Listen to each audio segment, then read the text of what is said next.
എല്ലാവർക്കും നമസ്കാരം. ആരാധനയുടെ ഒരു പുതിയ വീഡിയോയിലേക്ക് സ്വാഗതം.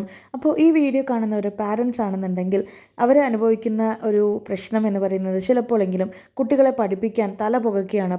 വിളിച്ചാൽ വരില്ല, പഠിപ്പിച്ചാൽ ഓർമ്മ നിൽക്കില്ല, തെറ്റിപ്പറയും, മാർക്ക് കിട്ടുന്നില്ല, അങ്ങനെ ഒരുപാട് കംപ്ലയിൻറ്റ്സ് ഞാൻ ഡെയിലി കേൾക്കുന്നുണ്ട്. കാരണം ഞാനും ഒരു ടീച്ചറാണ്, ഒരു അമ്മയുമാണ്. അപ്പോൾ ഇതിനൊരു പോംവഴിയായിട്ടാണ് നമ്മൾ ഈ വീഡിയോ അപ്പോൾ സ്കിപ്പ് ചെയ്യാതെ തന്നെ കാണുക കേട്ടോ. അപ്പോൾ ഫസ്റ്റത്തെ ഒരു വഴിയാണ് സ്നേഹം, ലവ്. കുട്ടികളെ സ്നേഹിക്കുക എന്നുള്ളത് തന്നെയാണ് ആദ്യമായിട്ട് നമ്മൾ ചെയ്യേണ്ട ഒരു കാര്യം. അപ്പോൾ സ്നേഹിച്ച് പഠിപ്പിക്കുക. കാരണം നമ്മൾ കാത്തിരുന്ന് കിട്ടിയ കുട്ടികളായിരിക്കാം, അല്ലാതെ നമ്മൾ പ്രതീക്ഷിക്കാതെ ഈശ്വരൻ തന്ന കുട്ടികളുമായിരിക്കാം. ആരായാലും നമ്മുടെ കുട്ടികൾ തന്നെയാണ്. അവരുടെ ഒരു ചിരിയിലേക്ക് തന്നെ നമ്മുടെ ലോകം ഒതുങ്ങിപ്പോകുന്ന ചില നിമിഷങ്ങളുണ്ടാവും. അവരുടെ ചിരി കാണുമ്പോൾ നമുക്ക് എത്ര തന്നെ ദേഷ്യപ്പെട്ടാൽ നമുക്ക് വെറുക്കാൻ കഴിയുമോ നമ്മുടെ മക്കൾ? ഇല്ലല്ലോ, അതൊരിക്കലും ഇല്ല. കാരണം നമ്മുടെ കുട്ടികളാണ് അവർ. അപ്പോൾ അവരെ സ്നേഹിക്കുക. എത്ര നിങ്ങൾക്ക് പറ്റുമോ അത്രയും സ്നേഹിച്ച് വഷളാക്കാനല്ല ഞാൻ പറയുന്നത്, സ്നേഹിക്കുക. ഓക്കെ. അതേപോലെ തന്നെ ആവശ്യത്തിന് അനാവശ്യമായി ദേഷ്യപ്പെടരുത്. അതുപോലെ ആക്രോശിക്കരുത്. വേണ്ടാത്ത വാക്കുകൾ പറയുക, നീ എവിടെയെങ്കിലും പോയി തൊലയുക, അങ്ങനെയുള്ള വേർഡ്സ് ഒന്നും പറയാതെ. കാരണം ഈശ്വരൻ നമുക്ക് വിലമതിക്കാനാകാതെ തന്നൊരു സമ്മാനമാണെന്ന് പറയുന്നത് നമ്മുടെ മക്കൾ അല്ലേ. അപ്പോൾ അവരെ ലാളിക്കുക. ഇനി രണ്ടാമത്തെ വഴി എന്നാന്ന് നോക്കാം. പ്രാർത്ഥിച്ചാൽ മാർക്ക് കിട്ടുമെന്ന് ചോദിക്കരുത്. താൻ പാതി ദൈവം പാതി എന്നാണല്ലോ അല്ലേ. അപ്പോൾ നമ്മുടെ പാതി ചെയ്യാനാണ് ഈ സ്നേഹം എന്ന് പറഞ്ഞത്. ആ സ്നേഹത്തോടു കൂടി നമുക്ക് ചെയ്യാൻ പറ്റും. അടുത്ത ഈശ്വരൻ്റെ പകുതി നമുക്ക് കിട്ടണമെങ്കിൽ നമ്മൾ എന്ത് വേണം? പ്രാർത്ഥിക്കണം അല്ലേ.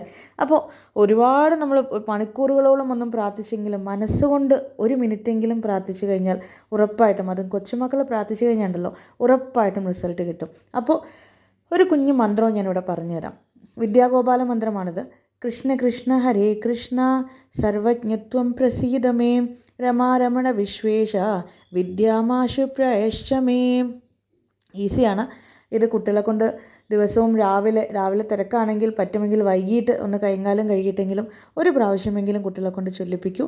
അപ്പോൾ ഇതൊക്കെ ചെയ്ത് റിസൾട്ട് അതവിടെ നിന്ന് കണ്ടു നോക്കൂ കേട്ടോ. നമസ്കാരം.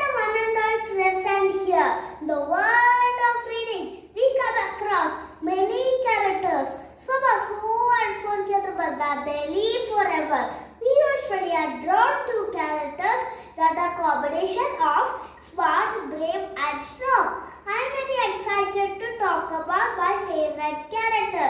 I hope it is quite different from my costume. Can you guess? And? Yes, you are right.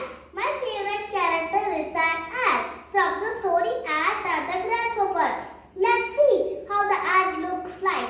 Ant is red in color. Its body is divided into 3 parts: the head, thorax and the abdomen. I choose this character because of 2 reasons. 1. It is part of Aesop fable and I'm a big fan of it. 2. All the stories of Aesop fable teach us life lessons. In the story, the ant is portrayed as hardworking, diligent and responsible. Ant, such a small bee, works really hard.